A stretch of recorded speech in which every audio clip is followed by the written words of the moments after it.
বীর মুক্তিযোদ্ধা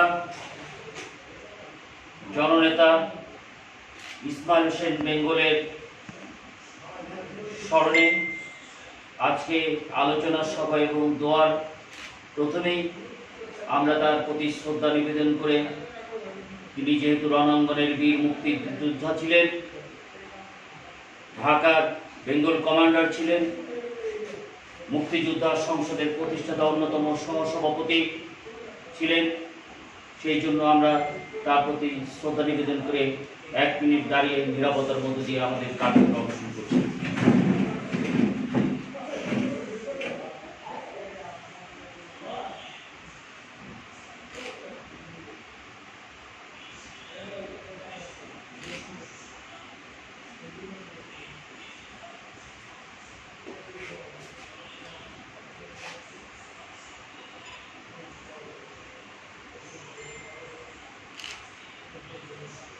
সবাইকে আসন গ্রহণ করার জন্য বিনীতভাবে অনুরোধ করছি। সবার শুরুতেই পবিত্র কোরআন থেকে তেলাওয়াতের মাধ্যমে আমরা এই সভার আনুষ্ঠানিক আলোচনা শুরু করব। পবিত্র কোরআন থেকে তেলাওয়াত করবেন ঢাকা সাংবাদিক ইউনিয়নের অন্যতম সদস্য, জনতা ফ্রমের প্রতিষ্ঠাতা সভাপতি, আমাদের অত্যন্ত প্রিয় সহযোদ্ধা অলিক তালুকদার। আউযু বিল্লাহি মিনাশ শাইতানির রাজীম। বিসমিল্লাহির রহমানির রহিম। ওয়াত-তিনি ওয়াজ-যাইতুন ওয়া তুর সিনিন ওয়া হাযাল বালাদিল আমিন।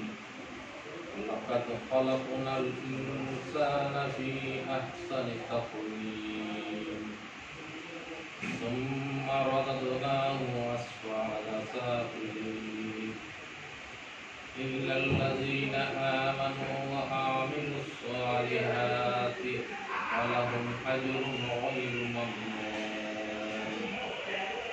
কামা ইউকাযযিবুকা বা'দু বিদ-দীন আলাইসা আল্লাহু বিআহকামিল হাকিমিন।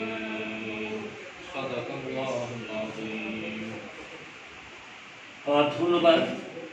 ইসমাইল হোসেন বেঙ্গল ইতিহাসের কালজয়ী এক বরপুত্র। 1971 সালে রণাঙ্গনের বীর মুক্তিযোদ্ধা সহ তৎকালীন সময় বাংলাদেশ বেতারে স্বাধীনতার পক্ষে তার যে অবদান ছিল, শুধু রাজনীতি নয়, সাংস্কৃতিক অঙ্গনে কবিতা আবৃত্তি, নজরুল গবেষণা সহ বিভিন্ন ক্ষেত্রে তিনি অত্যন্ত সাহসিকতার সাথে তিনি কাজ করে চলেছিলেন। চাঁদপুর জেলার ফরিদগঞ্জ উপজেলায় জন্মগ্রহণ করলেও স্বাধীনতা যুদ্ধ পরবর্তীতে স্থানীয়ভাবে ঢাকার মগবাজারে বসবাস শুরু করেন এবং এই মগবাজারেই তার ঢাকার নিজ বাড়িতেই তিনি মৃত্যুবরণ করেন। যে মানুষটি আমৃত্যুকাল পর্যন্ত গণতন্ত্র প্রতিষ্ঠার জন্য কাজ করেছেন, মানুষের অধিকারের জন্য লড়াই করেছেন, মহান মুক্তিযুদ্ধে সংগ্রাম করেছেন, সেই মানুষটি আজকে আমরা যারা এখানে উপস্থিত রয়েছি, প্রত্যেকটি মানুষের সাথে তার ব্যক্তিগত অত্যন্ত গভীর এবং নিবিড় সম্পর্ক ছিল। তাই বিবেকের তাড়নায় আজকে আমরা রণাঙ্গনের এই বীর মুক্তিযোদ্ধার স্মরণে আমরা আলোচনা সভা এবং দোয়ার আয়োজন করেছি। আমরা প্রথমেই জনতা ফ্রমের সভাপতি এবং ঢাকা সাংবাদিক ইউনিয়নের অন্যতম সদস্য, আমাদের অত্যন্ত প্রিয় সহযোদ্ধা অলিক তালুকদার আজকে তার সম্পর্কে দু একটি স্মৃতিচারণমূলক কথা বলবেন। আউযু বিল্লাহি মিনাশ শাইতানির রাজীম। বিসমিল্লাহির রহমানির রহিম। বাংলাদেশের কৃতি সন্তান, স্বাধীনতার রণাঙ্গনের বীর সেনানী, বীর মুক্তিযোদ্ধা, আমার অত্যন্ত কাছের এবং আপনজন শ্রদ্ধেয় মরহুম বড় ভাই ইসমাইল হোসেন বেঙ্গল গত কিছুদিন আগে ইন্তেকাল করেছেন। ইন্না লিল্লাহি ওয়া ইন্না ইলাইহি রাজিউন।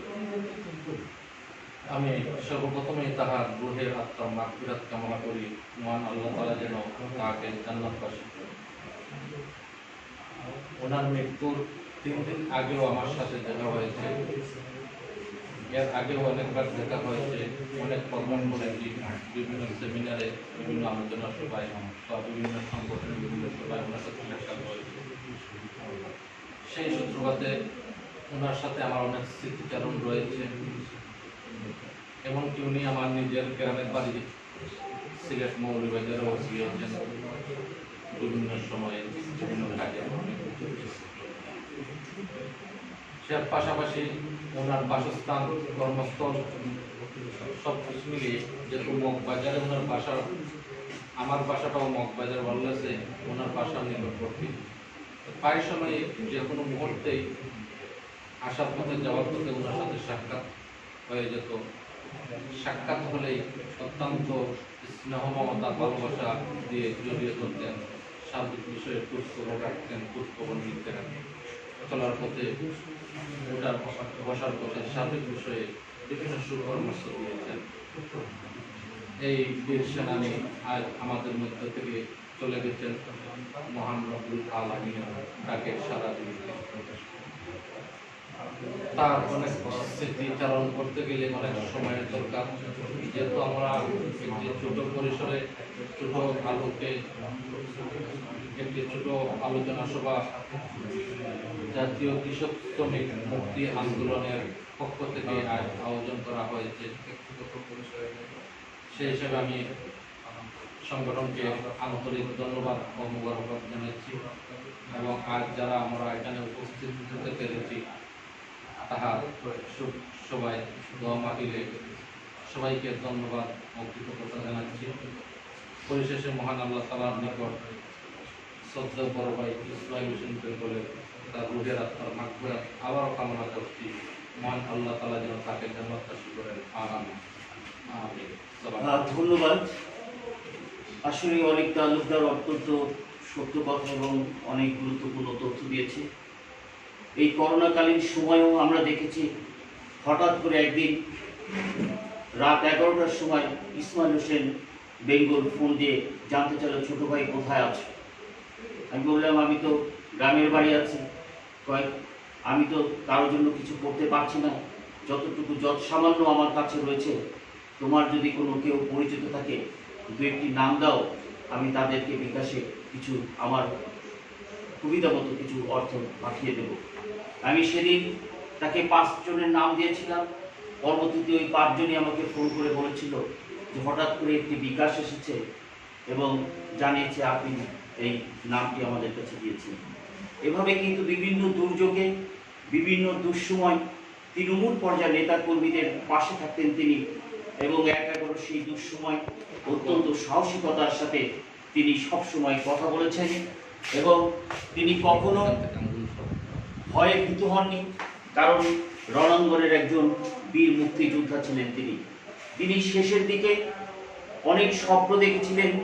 তিনি আমার সাথে শেয়ার করে বলতেন, আমি একটি স্যাটেলাইট চ্যানেল করব, এবং তার বাড়িতে সেই 5 তলাতে আমাকে সেখানে নিয়ে গিয়েছিল, এবং সেখানেও আমি গিয়েছিলাম।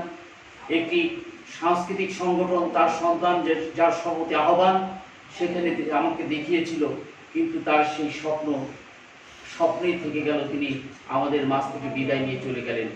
তিনি শেষের দিকে বিভিন্ন পত্র পত্রিকায় লেখালেখি করতেন, অত্যন্ত সাহসিকতার সাথে অনেক বিষয় তিনি আমাদের সামনে তুলে ধরতেন। তার এই লেখাগুলো আমরা অত্যন্ত গুরুত্বের সাথে পড়তাম। তার কাছ থেকে অনেক কিছু শেখার ছিল, জানার ছিল, বোঝার ছিল। সেই মানুষটি এখন নেই।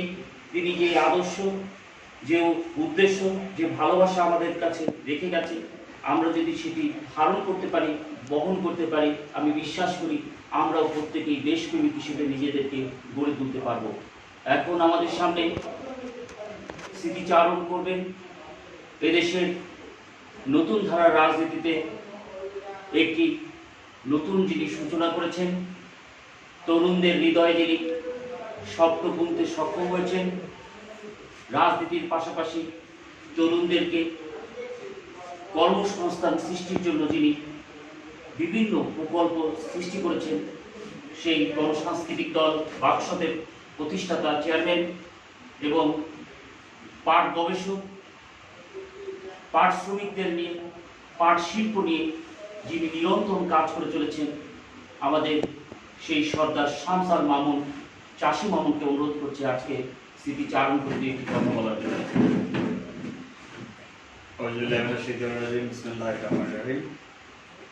আলমের কাছে শুকরিয়া আদায় করছি যে আল্লাহ তাআলা আমাদেরকে ভালো রেখেছেন, সুস্থ রেখেছেন এবং আজকে একজন মহান ব্যক্তিত্ব, একজন আদর্শের প্রতীক, সজ্জন অভিভাবকের প্রতীক এমন একজন ব্যক্তির সভায় যুক্ত হয়ে অন্যান্য সহকর্মীদের সাথে অংশগ্রহণ করতে পেরেছি। সেই জন্য আল্লাহ রাব্বুল আলামিনের কাছে শুকরিয়া আদায় করছি। আমি ধন্যবাদ জানাই জননেতা মঞ্জুর হোসেন ঈসাকে তার সুন্দর সাবলীল উপস্থাপনার জন্য এবং সেই সাথে আজকে আমি সালাম এবং শ্রদ্ধা জানাই আজকের এই শোক সভায় উপস্থিত হয়েছেন যিনি আমাদেরকে সমৃদ্ধ করেছেন, শ্রদ্ধেয় জননেতা, বর্ষিয়ান জননেতা, গণদলের সম্মানিত চেয়ারম্যান, সংগ্রামী চেয়ারম্যান, বীর মুক্তিযোদ্ধা জনাব গোলাম মাওলা চৌধুরী, শ্রদ্ধেয় গোলাম মাওলা চৌধুরী আমাদের সাথে যুক্ত হয়েছেন, তাকে শ্রদ্ধা জানাই। আজকের এই সভায় সভাপতিত্ব করছেন শ্রদ্ধেয় জননেতা, বাংলাদেশ ন্যাপের সংগ্রামী মহাসচিব এবং কৃষক শ্রমিক মুক্তি আন্দোলনের যিনি সংগ্রামী আহ্বায়ক এবং প্রধান সমন্বয়কারী গোলাম মোস্তফা ভূঁইয়া। আমাদের সাথে আছেন বিশিষ্ট মানবাধিকার সংগঠক, মানবাধিকার নেতা এবং বাংলাদেশ দুঃখিত ন্যাশনাল ডেমোক্রেটিক পার্টি এনডিপির সংগ্রামী মহাসচিব জননেতা মঞ্জুর হোসেন ঈসা এবং আরেকজন তরুণ নেতা সাংবাদিক জনাব অলিদ আমাদের সাথে আছেন এবং উপস্থিত আপনারা সকলের প্রতি আমার শ্রদ্ধা জ্ঞাপন করছি। যে মানুষটি নিয়ে আজকে শোকসভার আয়োজন করা হয়েছে, এই মানুষটি সম্পর্কে আসলে বলার মতো যোগ্যতা আমার নেই বলে আমি মনে করি। কারণ ইসমাইল হোসেন বেঙ্গল একটি নাম ছিল না, ইসমাইল হোসেন বেঙ্গল ছিল একটি অভিভাবকের প্রতিরূপ। ইসমাইল হোসেন বেঙ্গল ছিলেন একজন সজ্জন মানুষের প্রতিরূপ। ইসমাইল হোসেন বেঙ্গল ছিলেন একটি প্রতিষ্ঠান। ইসমাইল হোসেন বেঙ্গল ছিলেন আদর্শের প্রতীক। এমন একজন মানুষ যাকে আমরা সবসময় কাছের থেকে বড় ভাই হিসেবে, আমাদের অভিভাবক হিসেবে কাছে পেয়েছি, যার স্নেহ, ভালোবাসা, আদর, তার উপদেশ, তার নিষেধ, তার শাসন ইত্যাদি সবকিছু আমাদেরকে ঘিরেছিল সবসময়ের জন্য। হঠাৎ করে গত প্রায় 1.5-2 বছর আগে আমাদের সাথে রাজনৈতিক দূরত্ব তৈরি হলো। আমরা একই পথ, একই মত থেকে ভিন্ন পথ, ভিন্ন মতে যখন আমরা যাত্রা শুরু করলাম, অর্থাৎ আমরা যুক্তফ্রন্টের মধ্য দিয়ে মহাজোটের অংশীদারিত্ব নিয়ে যখন রাজনীতিতে আমরা যুক্ত হলাম, তিনি ঠিক ঐক্যফ্রন্ট বা বিরোধী দল বা বিএনপি অথবা এই আদর্শের সাথে যুক্ত থেকে তিনি তার রাজনীতি ধারা অব্যাহত রাখলেন। আমাদের সাথে একটি রাজনৈতিক গ্যাপ বা দূরত্ব তৈরি হলেও কখনোই হৃদয়ের দূরত্ব, মনের দূরত্ব তৈরি হয়নি। এই হৃদয়ের দূরত্ব, মনের দূরত্ব তৈরি না হবার পেছনে যে কারণটি ছিল সেটি ছিল ব্যক্তি ইসমাইল হোসেন বেঙ্গলের উদারতা, তার অভিভাবকত্বের যে জায়গাটি, আমাদের প্রতি তার স্নেহের যে পরশ, সেটি ছিল এর মূল কারণ। আমরা সাহস করে অথবা সংকোচ বোধের কারণে, যে কোনো কারণে হোক, ইসমাইল হোসেন বেঙ্গলকে আমরা খুব একটা যোগাযোগ করিনি গত 1-1.5 বছরে। কিন্তু ইসমাইল হোসেন বেঙ্গল একটি মুহূর্তের জন্য আমাদেরকে ভুলেননি। তিনি সবসময় আমাদেরকে স্মরণ করেছেন, ফোন করেছেন, খোঁজ নিয়েছেন। যেটি যথার্থই আমাদের মঞ্জুর হোসেন ঈসা বলেছেন, তিনি ফোন করে খোঁজ নিয়েছেন, রাতে, বিরাতে, সকালে বিভিন্ন সময় খোঁজ নিয়েছেন আমাদেরকে। এমন একটি মানুষ, তার পুরো রাজনৈতিক জীবনে কোনো কলঙ্কের দাগ নেই। এমন একটি মানুষ, তিনি সবসময় সুপথের রাজনীতি, সুশাসনের রাজনীতি, গণতন্ত্রের রাজনীতি এবং মানুষের ভোটের এবং ভাতের অধিকার প্রতিষ্ঠার রাজনীতি তিনি করে গেছেন। তিনি সেই শিক্ষা, সেই দীক্ষা দিয়ে গেছেন। আমি খুব সংক্ষিপ্তভাবে স্মৃতিচারণ করে আমার বক্তব্য শেষ করতে চাই।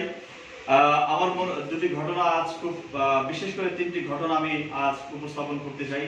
2012 সাল ঢাকা পাবলিক লাইব্রেরিতে আমরা মুক্তিযুদ্ধের 42 বছর পূর্তি বা মহান বিজয়ের 42 বছর উদযাপন করছিলাম। সেখানে বিশিষ্ট অনেক মুক্তিযোদ্ধারা ছিলেন, খেতাবপ্রাপ্ত মুক্তিযোদ্ধারা পর্যন্ত ছিলেন। সেই অনুষ্ঠানে আমাদেরকে তৎকালীন সময় প্রশাসন বাধা সৃষ্টি করেছিল এবং পাবলিক লাইব্রেরিতে আমরা রাজনৈতিক অনুষ্ঠান করতে পারবো না সেই মর্মে স্থানীয় থানা থেকে আমাদেরকে এসে প্রতিবন্ধকতা তৈরি করে এবং এক পর্যায়ে বাকবিতণ্ডার এক পর্যায়ে ওই সময় নেতৃত্ব দানকারী পুলিশ কর্মকর্তা তিনি আমাকে মঞ্চ থেকে তুলে নিয়ে যাচ্ছিলেন।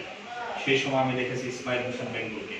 ইসমাইল হোসেন বেঙ্গল মঞ্চের এক প্রান্ত থেকে হুঙ্কার করে বলেছিলেন, গ্রেপ্তার যদি করতে হয় ইসমাইল হোসেন বেঙ্গলকে করে নিয়ে যাও। আজকের এই অনুষ্ঠানের সভাপতিকে করা যাবে না। এই অনুষ্ঠান চলবে, এই অনুষ্ঠান করবার জন্য আমরা এখানে উপস্থিত হয়েছি। এই অনুষ্ঠান বন্ধ করবার মতো এমন কোনো প্রশাসন বাংলাদেশে নেই। সেদিন ইসমাইল হোসেন বেঙ্গলের সেই হুমকিতে প্রশাসন আমাকে গ্রেপ্তার করতে পারেনি, আমাকে তুলে নিয়ে যেতে পারেনি, এবং আমরা সাফল্যের সাথে অনুষ্ঠান করেছিলাম। এবং সেদিন ইসমাইল হোসেন বেঙ্গল তার গাড়িতে করে আমাকে আমার বাসায় নিরাপদে পৌঁছে দিয়ে গিয়েছিলেন। এই ছিল ইসমাইল হোসেন বেঙ্গল। 2013 সাল তত্ত্বাবধায়ক সরকার পুনর্বহালের দাবিতে আন্দোলন চলছে, রাজপথ উত্তাল, সমস্ত সামাজিক সাংস্কৃতিক রাজনৈতিক সংগঠন শুধু মহল থেকে শুরু করে সকলে এই ন্যায্যতা দাবির সাথে সমর্থন জানিয়ে যখন সমগ্র বাংলাদেশে উত্তাল আন্দোলনে আমরা নিযুক্ত ছিলাম, সেই সময় 2013 সালের কোনো একটি দিনে ঢাকার জাতীয় প্রেস ক্লাবের ঠিক অপর প্রান্তে, যেখানে অনেকগুলো দোকানপাট আছে, ব্যবসা প্রতিষ্ঠান, সেখানে আমরা বাংলাদেশ গণসংস্কৃতি দল বাকশালের পক্ষ থেকে একটি মানববন্ধনের আয়োজন করেছিলাম।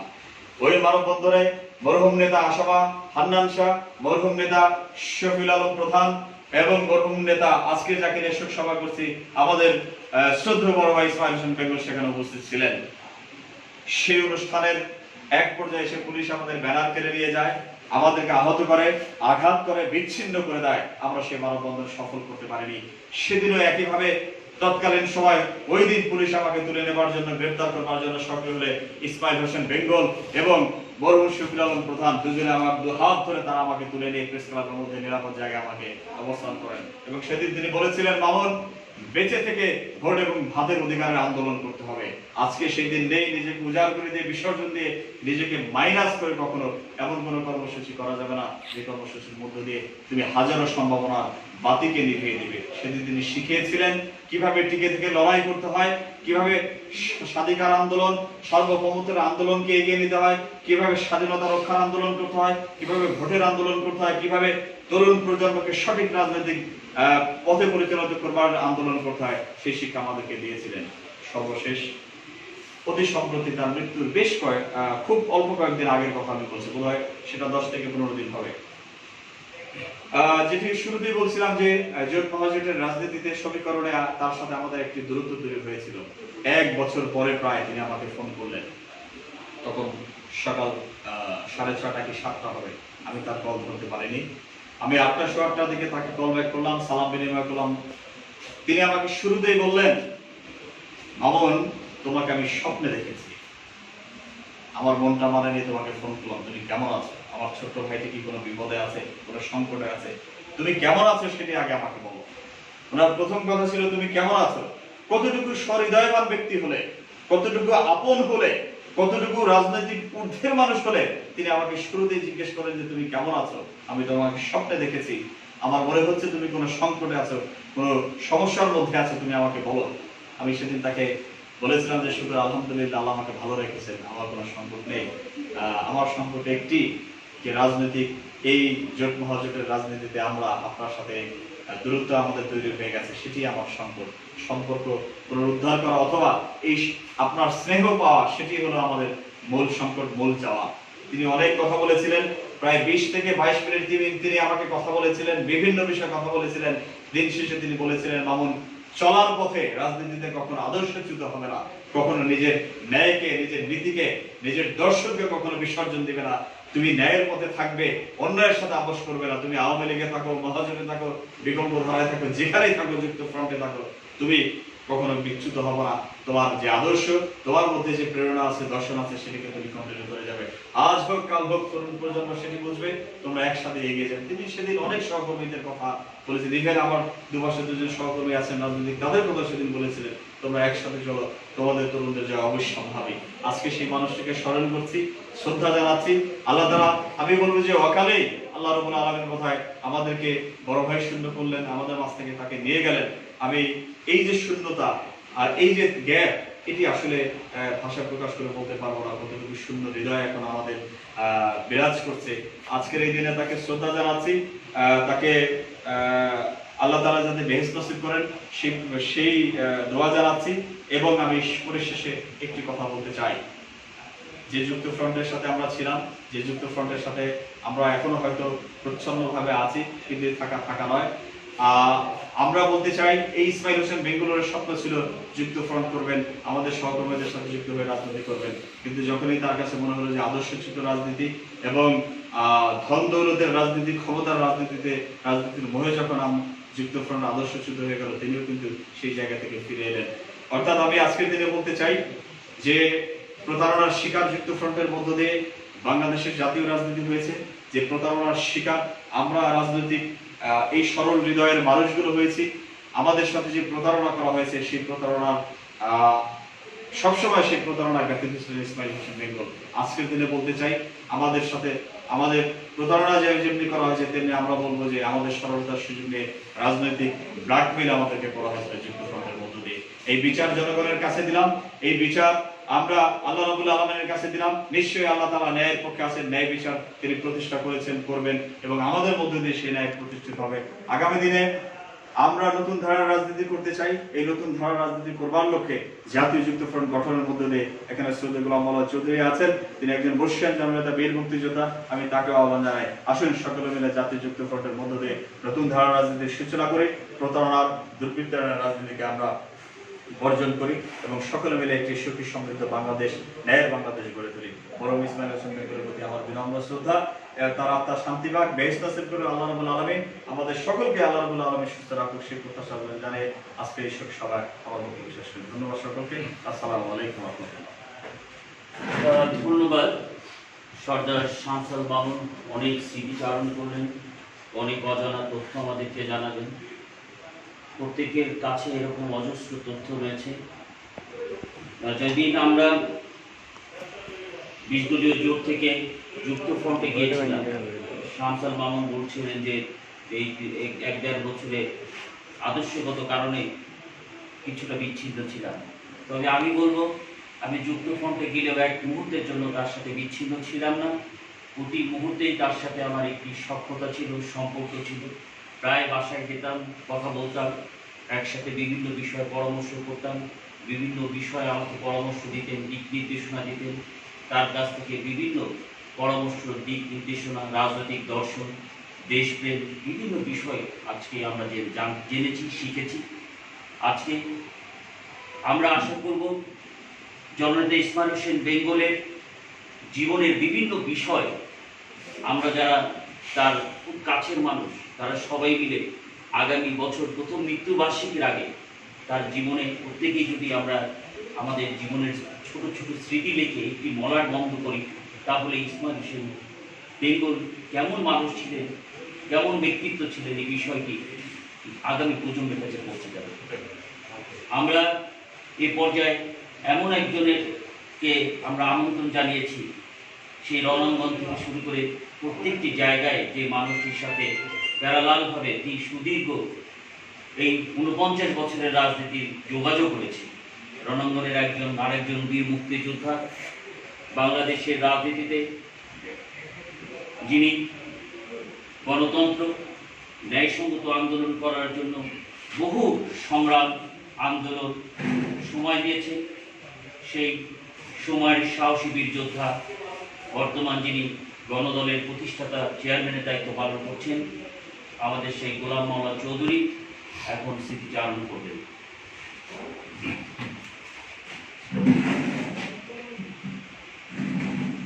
বিসমিল্লাহির রহমানির রহিম। জাতীয় কৃষক শ্রমিক মুক্তি আন্দোলন কর্তৃক আয়োজিত আজকের আলোচনা সভা ও দোয়া মাহফিলের সম্মানিত সভাপতি উপস্থিত, সম্মানিত সভাপতি গোলাম মোস্তফা ভূঁইয়া, যিনি দীর্ঘ গণতান্ত্রিক আন্দোলনে সংগ্রাম লড়াই করেছেন, উপস্থিত আছেন আমাদের শামসুল মামুন ভাই, আছেন মঞ্জুর হোসেন ইসা, ওয়ালিদ ভাই সহ উপস্থিত সুদীবৃন্দ, আসসালামু আলাইকুম। বেঙ্গল ভাই ইসমাইল হোসেন বেঙ্গল আজকের এই দোয়া মাহফিলে দাঁড়িয়ে আমি মহান রাব্বুল আলামিনের কাছে ফরিয়াদ জানাই, মহান রাব্বুল আলামিন যেন ওনার জীবদ্দশা চলার পথে কোনো ভুল ভ্রান্তি করে থাকেন, সেই ভুল ভ্রান্তি ক্ষমা করে দিয়ে মহান রাব্বুল আলামিন যেন ওনাকে জান্নাতুল ফেরদৌস দান করেন। এই ফরিয়াদ জানিয়ে বেঙ্গল ভাই সম্বন্ধে বলতে গেলে আজকে আবেগে বলা যাবে না। বেঙ্গল ভাই এমন একজন মানুষ ছিলেন। ইসমাইল হোসেন বেঙ্গল আমার কাছে নেতা ছিল না, ভাই ছিলেন। যেখানে যখনই যে অবস্থায় দেখা হতেন, মাওলা ভাই করে বলে জড়ায় ধরতেন, হাত মিলাতেন, কোলাকুলি করতেন। উনি অসুস্থ হওয়ার 13-14 দিন আগে, বহুদিন কোনো যোগাযোগ নাই, 13-14 দিন আগে হঠাৎ টেলিফোন, যেহেতু ওনার নাম্বারটা আমার মেমোরি করা ছিলেন, ধরিয়ে আমি সালাম আলকি দিলাম। বললো যে আমি বেঙ্গল, ইসমাইল হোসেন বেঙ্গল। আমি বেঙ্গল ভাই, আপনার নাম্বার মেমোরি করা আছে। যাই হোক, তিনি সেদিন বললেন অনেকদিন দেখা নাই, আসেন কথা বলবো, অনেক কথা জমে আছে, চা খাবো, গল্প করবো। আমি বললাম যে করোনা আপনার, বললো যে করোনা অসুবিধা নেই, আপনি আক্রান্ত না, আমি আক্রান্ত না, আসেন কথা বলবো, আমি দেখি। এই যাই করে আর যাওয়া হলো না। এরপরে কয়েকদিন পরে শুনলাম নিয়ে করোনা আক্রান্ত, হাসপাতালে নিয়ে গেছে। সেদিনও ব্যক্তিগতভাবে আমি গুনাহগার মানুষ, সেদিনও আল্লাহর দরবারে আমি যতটুকু জানি ততটুকু পাঠ করে বেঙ্গল ভাইয়ের জন্য দোয়া করেছিলাম। বেঙ্গল ভাই কিন্তু দোয়া চায়নি আমার। আন্তরিকতার কারণে, সম্পর্কের কারণে তার প্রতি শ্রদ্ধাবোধ আমার ছিল। আমি আল্লাহ রাব্বুল আলামিনের কাছে ফরিয়াদ করেছিলাম। আল্লাহ রাব্বুল আলামিন ভালো জানেন কখন কাকে নিয়ে যাবেন। ওনার নির্ধারিত সময় আমরাও চলে যাবার সময় আমরাও থাকবো না। আমরা যে উনি যে জীবদ্দশা যে স্বপ্ন দেখেছিলেন, আজকে স্মৃতিচারণ করতে হয়। 1990 সালের জাতীয় পার্টি ক্ষমতা হস্তান্তরের পরে একটা নির্বাচন, 91 সালে নির্বাচন অনুষ্ঠিত। আমরা নির্বাচন নিয়ে ব্যস্ত। তখন আমাদের দলের নাম ছিল প্রগতিশীল জাতীয়তাবাদী দল, সংক্ষেপে PNP। সেটার মহাসচিবের দায়িত্বে আমি ছিলাম। আমরা কয়েকজন নির্বাচন কমিশনে যাচ্ছিলাম, নির্বাচন কমিশনের গেইটে। আমরা যখন উপস্থিত হলাম, আমার সাথে আরো 4-5 জন ছিলেন। হঠাৎ বেঙ্গল ভাই নামলেন। ঢোকার সময় বেঙ্গল ভাইকে আক্রমণ করা হলো। জাসদের তিনি গত সংসদের এমপিও ছিলেন, নাজমুল হক প্রধান সাহেব, তখন ছাত্র আসে আক্রমণ করলো স্বৈরাচার। আমি তখন আগে গেলাম, সেখানে বাঘ বিতরণ, প্রচন্ড বাঘ বিতরণ। আমি সেদিন বেঙ্গল ভাইকে দেখেছি, তিনি হুঙ্কার দিয়ে, তখন তারা প্রতিত স্বৈরাচার, অনেকে পালিয়ে আছে। এই ইসমাইল হোসেন বেঙ্গল, আমি বললাম যে বেঙ্গল ভাই আপনি আসার দরকারটা কিছু। বললো যে আমি তো এই দলটা করি, আমার এই দলীয় সিম্বলটা আমাকে রক্ষা করতে হবে নির্বাচনে, সেই জন্য মামলা হয়েছে। যাই হোক, সেদিন বেঙ্গল ভাই একাই ছিলেন, সাথে একটা লোক ছিলেন। তো ওই ভদ্রলোককে আমি ঠিক চিনি না। আমরা 4-5 জন ছিলাম। আমাদের সাথে নাজমুল হক প্রধানের প্রচন্ড বাঘ বিতরণ। আমি এক পর্যায়ে ক্ষিপ্ত হয়ে বললো যে স্বৈরাচার কোনো করা যাবে না। আর তারা তখন পতিত স্বৈরাচার, আপনারা আন্দোলন করেছি, ক্ষমতা হস্তান্তর, এখন একটা নির্বাচন অনুষ্ঠিত হবে, তাদেরকে নির্বাচনে অংশগ্রহণ করতে দিতে হবে। আপনি এটা তো হতে পারে না। যাই হোক, প্রচন্ড বাঘ বিতরণতার মধ্যে দিয়ে আমরা ইসমাইল হোসেন বেঙ্গলকে নিয়ে, তখন আমার কাছে যেন কেন জানি মনে হলো যে এটা একটা দায়িত্বের মধ্যে পড়ে গেল, বেঙ্গল ভাইকে আমার নিরাপদ রাখা। কমিশনে ঢুকলাম। ঢোকার পরে যা কাজ করে বের আসার পরে, আসার সময় তারা পিছিয়ে ঘুরঘুর করতেছে। তারপরে বেঙ্গল ভাইকে নিরাপদ উঠাই দিয়ে তারপরে আমরা আমাদের কাজে গেলাম। সেদিনের পর থেকে, এর আগেও বেঙ্গল ভাইয়ের সাথে আমার যোগাযোগ ছিল, সম্পর্ক ছিল। সেদিনের পর থেকে ইসমাইল হোসেন বেঙ্গল আমাদের তখন দলীয় অফিস ছিলেন মগবাজার চৌরাস্তায়, ওনার বাসাও একটু পূর্ব দিকে, প্রায় উনি যেতেন। তারপর উনি গ্রেপ্তার হলেন। গ্রেপ্তার হওয়ার পরে মরম শেখ সর্বত সিং তখন পার্টির চেয়ারম্যান, আমি মহাসচিব। গ্রেপ্তারের সংবাদ পেয়ে পার্টি অফিসে যেয়ে আমি বললাম যে একটা স্টেটমেন্ট করতাম। বললো কেন, কিসের স্টেটমেন্ট? আমি বেঙ্গল ব্যাংক অ্যারেস্ট হয়েছে, তার মুক্তির দাবি। বললো যে এটা কারো কি ঠিক হবে? নীলুবাই আজকে মরম।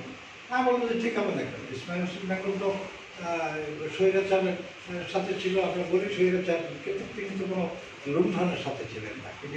তিনি ক্ষমতা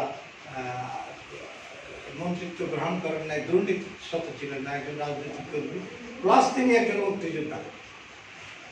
আজকের এই ভূখণ্ডে আমরা যারা রাজনীতি করি, আজকে যারা রাজনৈতিক দল নিয়ে রাষ্ট্রীয় ক্ষমতায় যান, যারা মন্ত্রিসভার সদস্য হয়েছেন, যারা সংসদ সদস্য হয়েছে, সেদিন ইসমাইল হোসেন বেঙ্গলদের মতন আমাদের মতন লোকেরা যদি অস্ত্র হাত তুলে না নেওয়া হতো, তাহলে এই স্বাধীন সার্বভৌম বাংলাদেশ প্রতিষ্ঠা লাভ করতো না। বাংলাদেশ প্রতিষ্ঠা করার কারণে অনেকেই বড় বড় নেতা হয়েছেন, অনেকেই রাষ্ট্রীয় ক্ষমতায় গেছেন, অনেকেই এমপি হয়েছেন, পার্লামেন্ট মেম্বার হয়েছেন, অনেকেই মন্ত্রিসভার সদস্য হয়েছেন, যারা সেদিন মুক্তিযুদ্ধ দেখেও নাই অনেকে। আমি এই কথাটা এই কারণে বললাম, দল মত পথের ভিন্নতা আমাদের থাকতেই পারে, একটা গণতান্ত্রিক রাষ্ট্র কাঠামোতে ভিন্ন মত থাকবে, এটাই স্বাভাবিক। এই স্বাভাবিকতাকে গ্রহণ করে ইসমাইল হোসেন বেঙ্গল রাজনীতি করেছিলেন। আমিও বয়সে উনি আমার একটু সিনিয়র, আমিও বেঙ্গল ভাইয়ের অনেক আচরণ, অনেক ব্যবহার, রাজনৈতিক কর্মকাণ্ড আমি ওনার কাছ থেকে শিখেছি। অন্যকে সম্মান দেওয়া শিখেছি।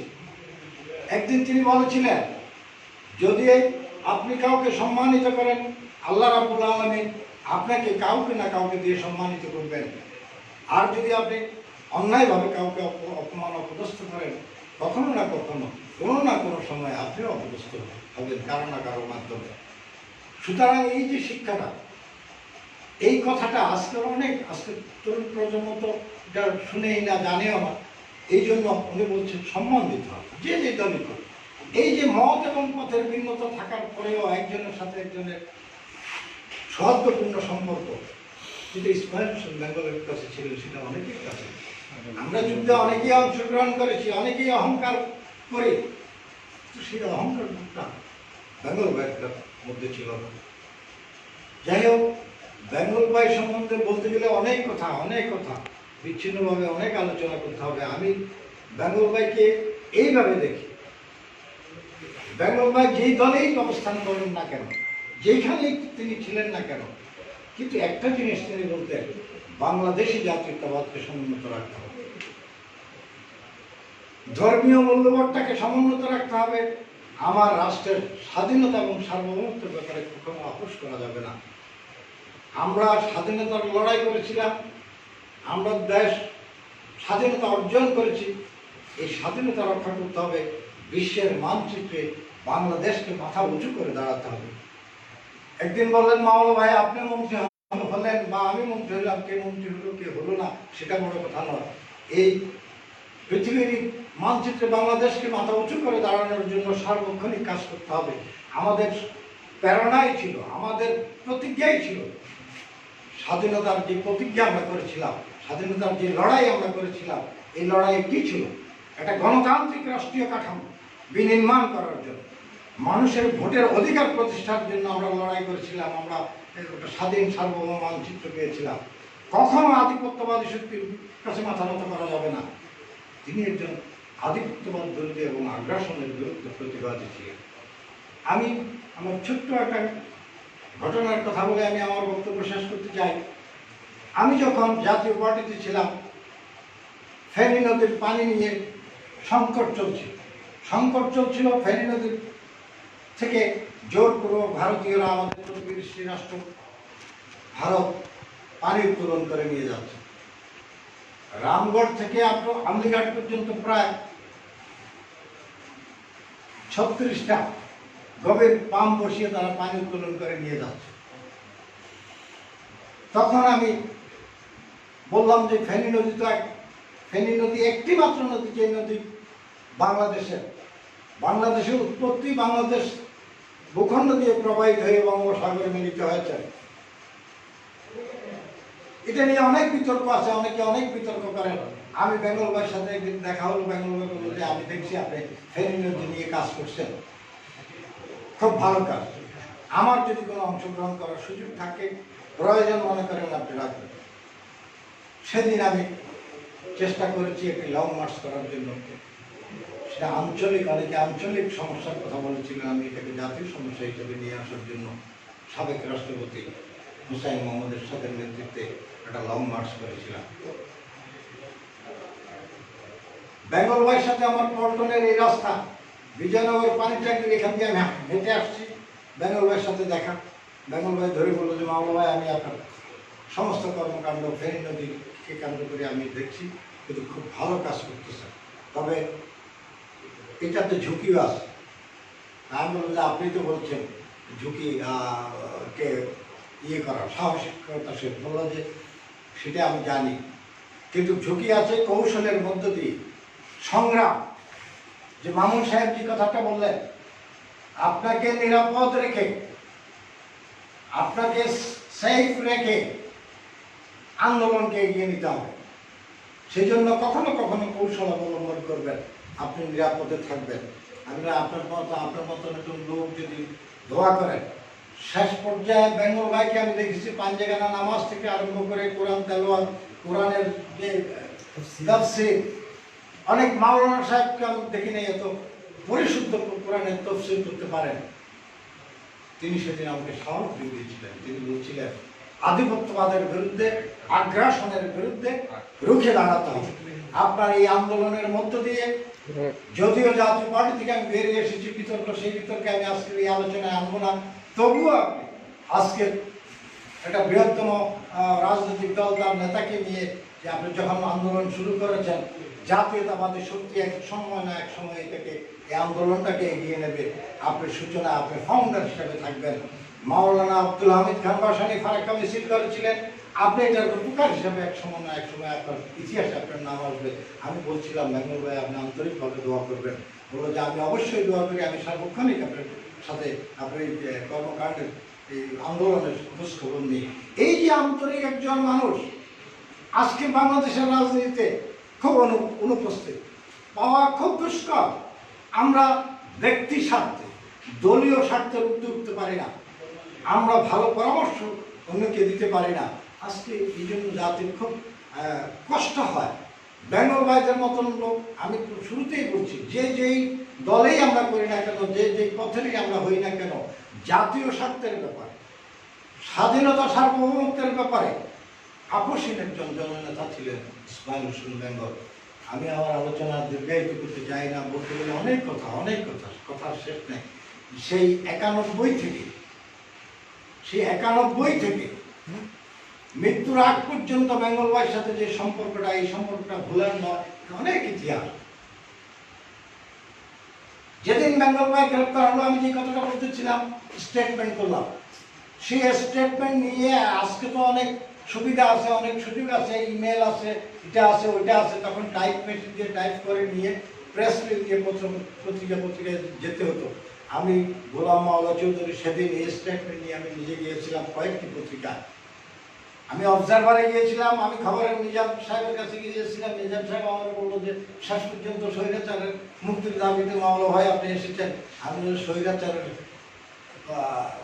বেনিফিশিয়ারি তো আপনি, ইসমাইল হোসেন বেঙ্গল তো স্বৈরাচারের বেনিফিশিয়ারি না।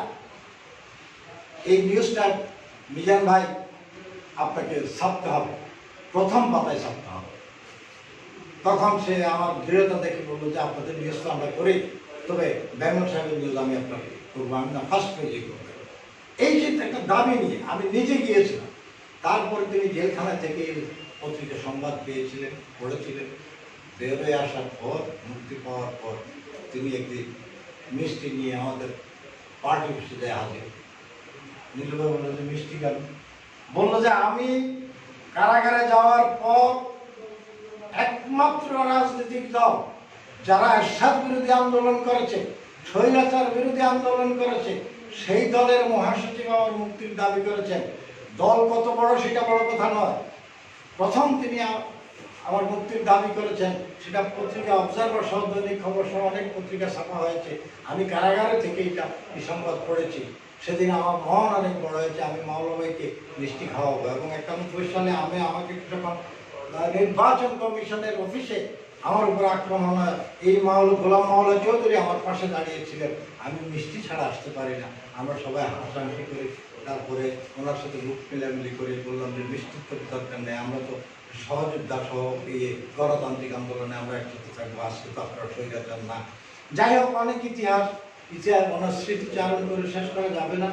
আমি পরিশেষে আবারও আমি একজন গুণাগার মানুষ, মহান রাব্বুল আলামিনের কাছে ফরিয়াদ করি, আল্লাহ রাব্বুল আলামিন যেন আমার ফরিয়াদ কবুল করেন। এখানে যারা আমরা উপস্থিত আছি সবাই ফরিয়াদ তিনি কবুল করে।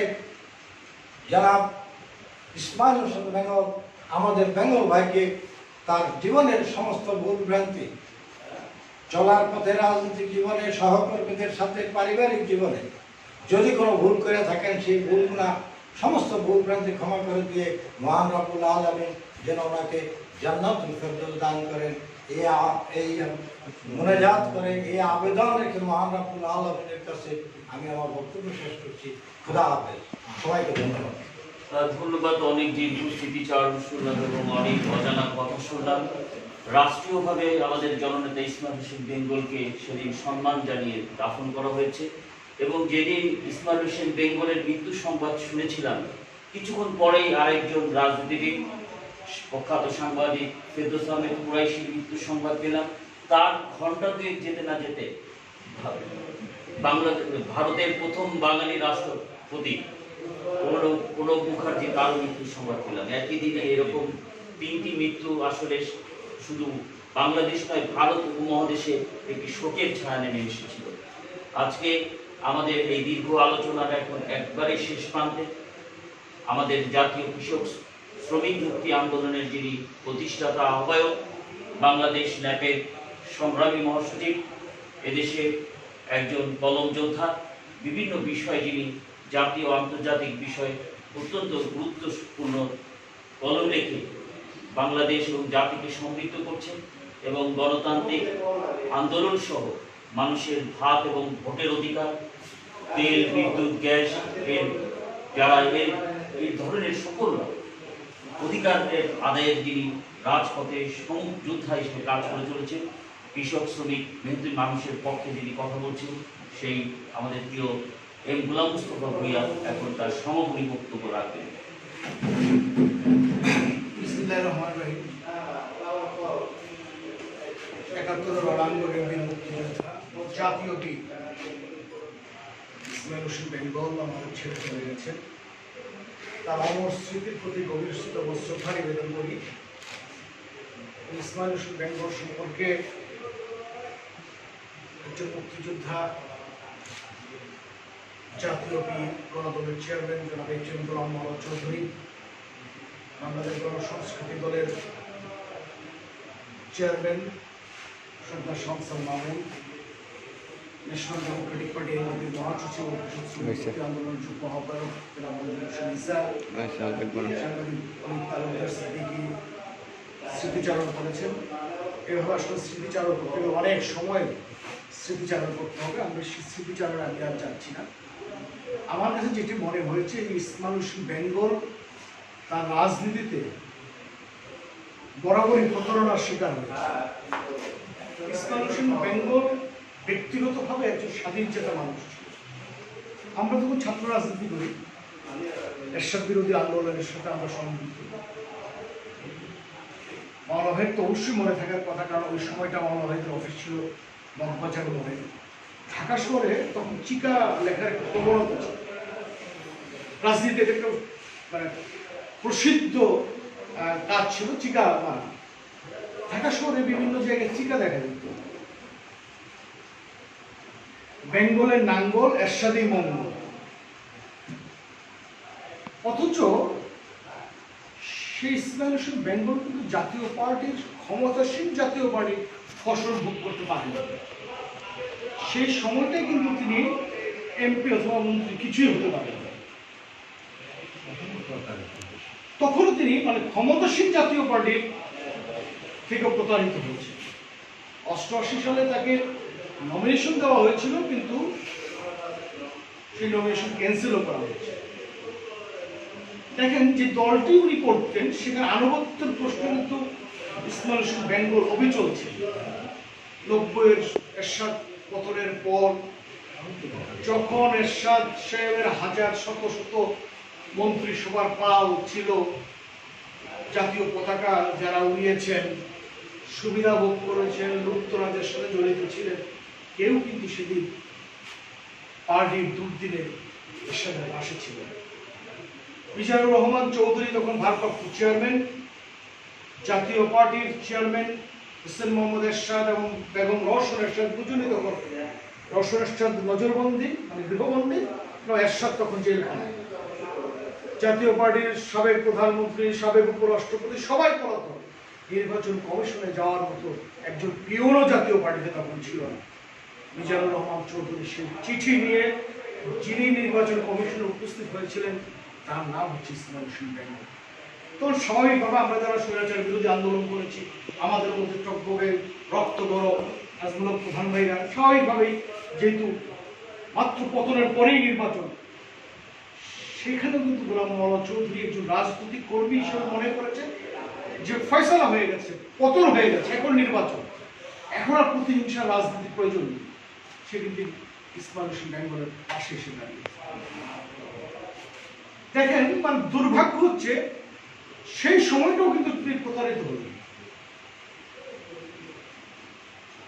জাতীয় পার্টির অবিভক্ত ঢাকা মহানগরের সভাপতি হবেন ইসমাইল হোসেন বেঙ্গল, এটি ছিল সবচেয়ে সত্য। মিজানুর রহমান চৌধুরী এবং আনোয়ার হোসেন মঞ্জু তখন মহাসচিব, ইসমাইল হোসেন বেঙ্গলকে সেই মহানগরের সভাপতি করা হলো। উনি অভিমান করে জাতীয় পার্টি থেকে পদত্যাগ করলেন। দীর্ঘদিন আসলে উনি রাজনীতির বাইরেই ছিলেন, সাংস্কৃতিক অঙ্গনে কাজ করেছেন। উনি বিএনপিতে তখনই যোগদান করেছিলেন, কিন্তু সে বিএনপিও তাকে যথাযথ সম্মান দিতে পারেনি বলে উনি আবারও জাতীয় পার্টির রাজনীতিতে সংযুক্ত হলেন, এবং সেটা হলো জাতীয় পার্টি যাব কাজী জাফর আহমেদ এবং শাহওয়াজ হোসেনের নেতৃত্বে যে জাতীয় পার্টি হলো, সেই জাতীয় পার্টির উনি প্রেসিডিয়াম সদস্য এবং ঢাকা মহানগরের সভাপতি। সে বিতর্কে আমরা না যাই। পরবর্তীতে দুঃসময়ে, বিএনপির দুঃসময়ে, 1/11-এর সময় ইসমাইল হোসেন বেঙ্গলের প্রচন্ড অবদান, এবং আমরা যারা রাজপথের টুকটাক কর্মসূচি করি, আমি বলবো যে মঞ্জুর হোসেন ইসা, আমরা যারাই করি, বেঙ্গল ভাইকে আমন্ত্রণ দিয়ে পায় নাই এমন লোকের সংখ্যা কিন্তু খুবই কম। এবং বেঙ্গল ভাই তার যথাযথ মানে তার সাধ্য অনুযায়ী ওই সকল কর্মসূচিগুলিকে সফল করার জন্য এগিয়ে আসে, এবং এই যে অভয় দেওয়া, মামুন এগিয়ে যাও, আমি আছি, এই অভয় দেওয়ার মানুষটি কিন্তু আজকে নেই। সেই বিএনপিও কিন্তু তাকে যথাযথ মর্যাদা দিতে হবে। একজন প্লাটুন কমান্ডার, একজন নাম খ্যাতনামা মুক্তিযোদ্ধাকেও কিন্তু বিএনপি কাজে লাগাতে পারবে। এটি তার মধ্যে একটা প্রচন্ড অভিমান, ক্ষোভ, দুঃখ ছিল। সে কারণে একটি পর্যায়ে উনি কর্নেল অবসরপ্রাপ্ত অলি আহমেদ বিন বিক্রমের নেতৃত্বাধীন লিবারেল ডেমোক্রেটিক পার্টি এলডিপিতে চলে গেল। যেটি শামসুল মামুন বলেছে যে রাজনৈতিক পথ পরিক্রমায় আসলে আমরা অনেক সময় আমাদের সুবিধ সহকর্মী সহযোগিতাদের সাথে দূরত্ব তৈরি হয়, অভিভাবকদের সাথে দূরত্ব তৈরি হয়, কিন্তু যারা রাজনৈতিক নেতা অথবা রাজনীতি থেকে মাঠের থেকে উঠে আসেন তাদের মধ্যে কিন্তু দূরত্ব তৈরি হয় না। এটি প্রমাণ হচ্ছে ইসমাইল হোসেন বেঙ্গল। যেখানে যে অবস্থায় তিনি ছিলেন অথবা আমরা যেখানে যে অবস্থায় ছিলাম, একটু যোগাযোগ সূত্র কিন্তু সকল সময় তিনি রেখেছেন, এবং এটা আমি মনে করি যে আমাদের চাইতে উনি বেশি রাখতেন। আমরা অনেক সময় লজ্জায় হোক, অভিমানে হোক, আমরা ফোন করতাম না, কিন্তু উনি কিন্তু ফোন করতেন।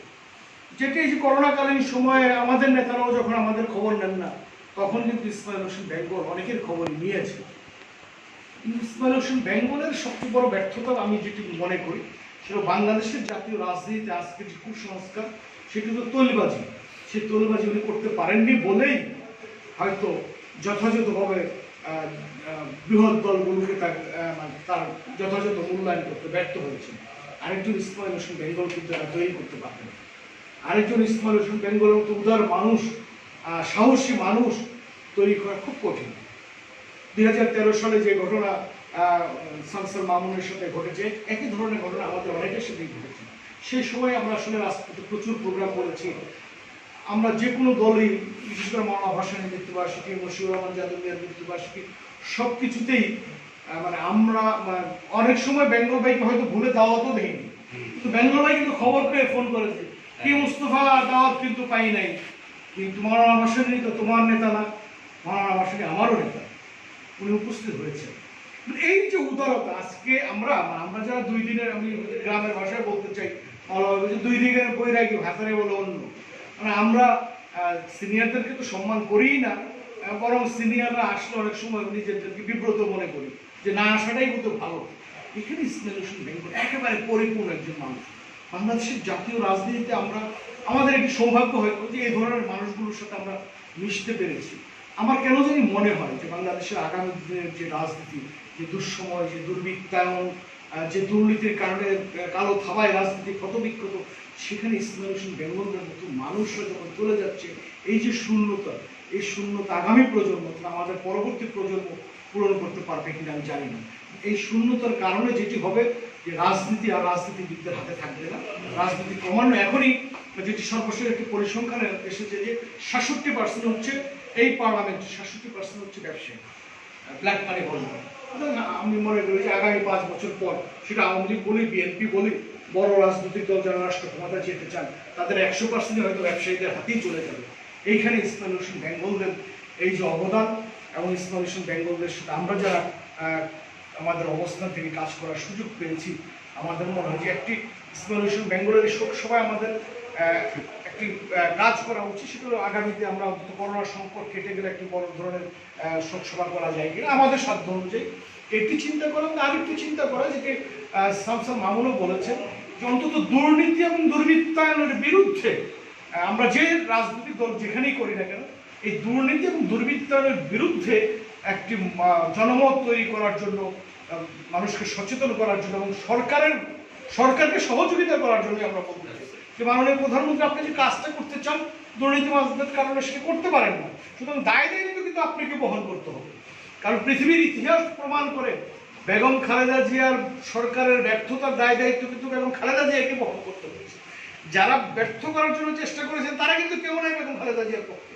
সুতরাং মাননীয় প্রধানমন্ত্রী, এটা আপনাকেও বুঝতে হবে, আপনাকেও ভাবতে হবে, এই ব্যর্থতার দায়িত্ব কিন্তু আপনার একক। সফলতার ভাগ সবাই নেবে, কিন্তু ব্যর্থতার দায় কিন্তু কেউ নেবে না। এটি আমরা সরকারকেও সহযোগিতা করতে চাই। সেই সহযোগিতা হচ্ছে দুর্নীতি এবং দুর্বৃত্তায়নের বিরুদ্ধে একটি আন্দোলন গড়ে তোলা যায় কিনা। এই কথাগুলো বলে আসুন আমরা ইসমাইল হোসেন বেঙ্গল, ডক্টর ফেরদৌস আহমেদ কুরাইশি মতো যারা নেতৃত্ব দিয়েছেন, সে সকল মানুষদের যথাযথ সম্মান করি। রাজনীতিতে কে কোন দল করেছে, কে কোন পথে ছিলেন সেটি না ভেবে, যারা 1971 মহান মুক্তিযুদ্ধের রণাঙ্গনে যুদ্ধ করেছেন, দেশমাতৃকা আমাদেরকে উপহার দিয়েছেন, লাল সবুজের পতাকা দিয়েছেন, তাদেরকে আমরা সম্মান জানাই। এই কথাগুলি বলে আমি আপনাদের সকলকে কৃতজ্ঞতা জানিয়ে শেষ করছি। আল্লাহ হাফেজ। জয় হোক বাংলার মেহনতি মানুষ। ধন্যবাদ। আমরা এখনই দোয়া এবং মোনাজাতের মধ্য দিয়ে আমাদের এই সবার কাজ শেষ করব। আমরা সূরা